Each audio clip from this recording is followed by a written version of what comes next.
What's up YouTube, KidMoto22 here, and it is an absolutely beautiful day here in the upper Midwest, and we are going to go out on a ride today with some friends. But before we do that, I want to talk to you guys a little bit about riding and whether you prefer to ride solo or in a group.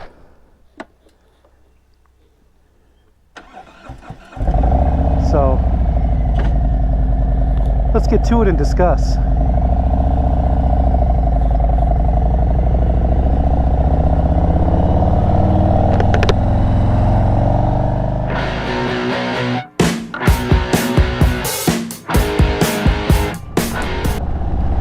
Welcome back YouTube, KidMoto22 here, and I'm talking to you guys today about riding solo or riding in a group.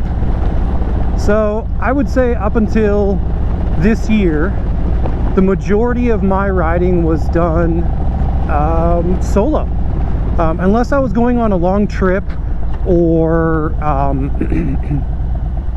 going somewhere with my wife. The majority of my riding was done commuting or riding solo, motovlogging, that kind of stuff. But I didn't spend a lot of time riding in group rides or riding with other people. And I would say that's changed a lot for me, especially this year, being part of the 5 Dirty Bikers, and because of the Discord, I've gotten to be introduced to more riders in my area, and we have spent at least one, well, I shouldn't say just one, we ride most Saturdays. Every Saturday we've been able to, weather permitting. And when I say weather permitting, really what I'm meaning is as long as it hasn't been raining and we've all been available, we've been out riding. The cold has not stopped us. We all have some form of heated gear, and so we've been getting out and riding, and that's been really good. Been able to put on a lot more miles this year, a lot sooner than I normally would in the season. And so that's been one thing that has definitely been good for me, is our weather turned really soon this year. So I got out and started riding in March, and I rode March, and now we're getting into the end of April, beginning of May, and I've ridden nearly every Saturday since the second weekend in March. And I just started this last week, commuting back and forth to work. And so making that commute back and forth to work has been good too, because that's where I do a lot of riding for myself, is on my commute back and forth to work. So, but yeah, I would say that for me, the riding for me has changed quite a bit in terms of riding solo or riding in a group. So I would say the pros to riding solo are, you're in control, you're kind of in control of your own destiny, right? So you don't have other riders to worry about. You don't have to worry about where you're going, when you're going to get there. Obviously, unless you have a destination, you're just, you're kind of selfishly riding however you want to ride, how fast, how slow, where you want to go. All of those things are entirely up to you. You're the boss. And so it really gives you an opportunity to get in your own headspace, clear your mind. I know a lot of people, we talk about that wind therapy and what that means, and I really think that riding solo gives you the greatest opportunity to do that, because you're just not beholden to anyone or anything. You just do your own thing, right? And that's great. I mean, I think that's an integral part of riding. If you buy a motorcycle just to ride with other people, that might be difficult, because you might not always have people to ride with. So riding solo has to be part of it. Plus, I think riding by yourself and spending some time practicing the things that you're not good at when you don't have other people around also helps build your confidence in your riding abilities, which is really important. To get out and spend some time practicing the things that you're not good at. I realized that quite quickly last year when we went to South Dakota and I was in a much more hilly terrain. Even the trip to Duluth with my wife, one of the things I learned really quickly was that riding in very flat land, I had become very accustomed to using my front brake for a lot of things, probably way more than I should have. Now, there are a lot of people that will say, you know, your front brake is going to give you, you know, between 60 and 80% of your stopping power, that kind of stuff. And you know, I don't want to argue that point. However, from a functional standpoint, when you are riding in a hilly terrain, in a curvy terrain, when you are doing things like that, you need to, you know, you need to be spending your time using your back brake the way that it was intended. And by not doing that, you put yourself at a great disadvantage, because there are times when your back brake is absolutely necessary. And I found that out on my trip to Duluth with my wife. We were actually 2 up, fully packed down, and stopped on a hill.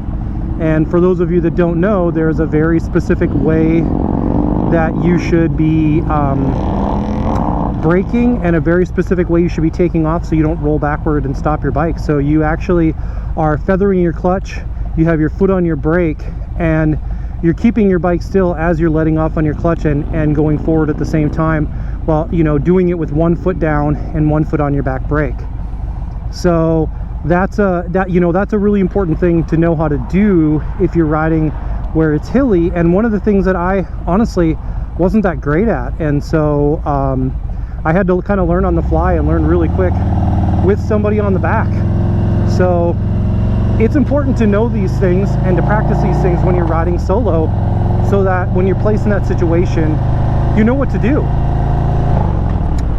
So, you know, that would be a little bit about that. As far as the group rides go, group rides are great for just hanging out with your buds, you know, getting out there and having a group of friends that you ride with and spend time with, and that kind of stuff is, you know, there's so much to be said about that kind of riding that you just can't get from a solo ride. And so being able to have that camaraderie, have people that you ride with, one of the things I really like about it is shared experience. So when you go on a trip with a group of people, you've shared this experience with somebody, and it bonds you in a way that doing a solo trip does not, and or even just riding in town does not. You know, when we spent 6 days together camping in South Dakota last summer, you know, you really get to know these guys that you're with, because you're getting up in the morning and they're there, going to bed at night they're there. I mean, you know, you're with them the whole time, and so you really find out how well you gel together as a group, and you really find out whether or not you know, you can spend a lot of time with them. The other thing that you'll find out really quick is trust. It's really important that when you're riding in a group that you have, especially if you're going to do long trips, if you're going to be riding in areas that you're unfamiliar with, is that you trust the people that you're riding with, so that you can predict each other's behavior a little bit, and you kind of know what to do in certain situations, and you know how they're going to react. That's a super important part of that riding process, because if you don't, you could find yourself in a situation really quick where you know, you're not knowing what to predict with that other person, and you know, you're going to get yourself into trouble. So those are just some things about, I guess, about solo riding and group riding that would be, you know, kind of pros and cons. And as far as a preference, you know, what a person has a preference for, I would say I find myself wavering a bit on my preferences. So I would say 2 years ago, I would say that my preference was to ride solo, and in many cases my preference is to ride solo. However, I have yet to go on a long distance solo trip. I think the longest trip I've gone on was about 400 miles one way, so and then including some riding. I was riding with somebody on that trip. but it was one way, about 400 miles.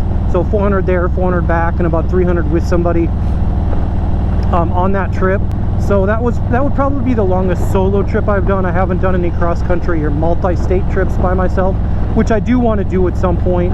I will probably do that either this season or next season for sure. Get out and do a trip where it's me kind of doing multi-states, that kind of stuff. But as far as you know, your preferences go, I think that's really up to the individual, whether you have people that you can ride with and that kind of stuff. That makes a difference for sure. But lately I've really preferred riding with people and having that shared experience and planning trips together and that kind of stuff. It's really a lot of fun. It changes that whole thing. And I'm not a bar hopper, so I don't like to get on my bike and go from bar to bar, that kind of stuff. I'm not disparaging people that do that. That's just not my jam. So, you know, it's to each their own as far as how you like to ride and what you want to do on those kind of trips. I think everybody has their preference as far as that goes.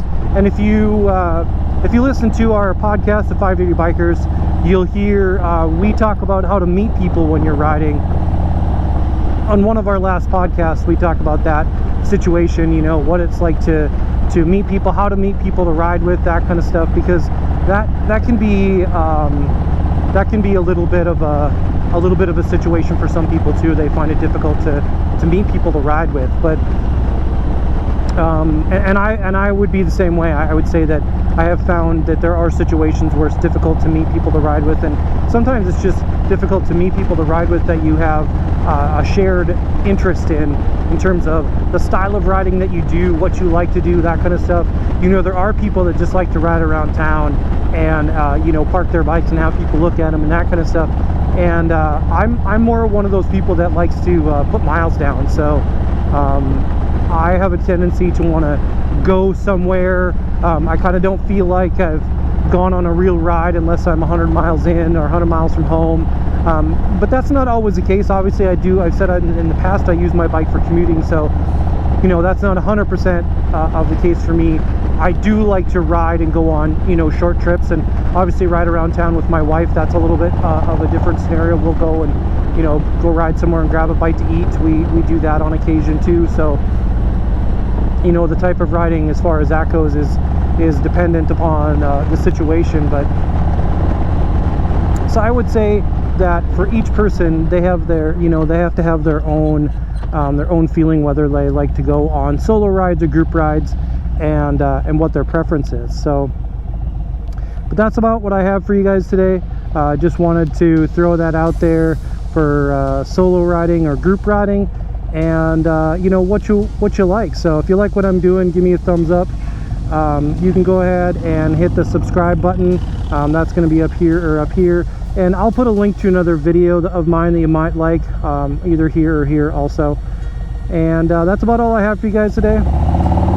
Appreciate you. Thanks for watching. This is Kid Moto. I'm out.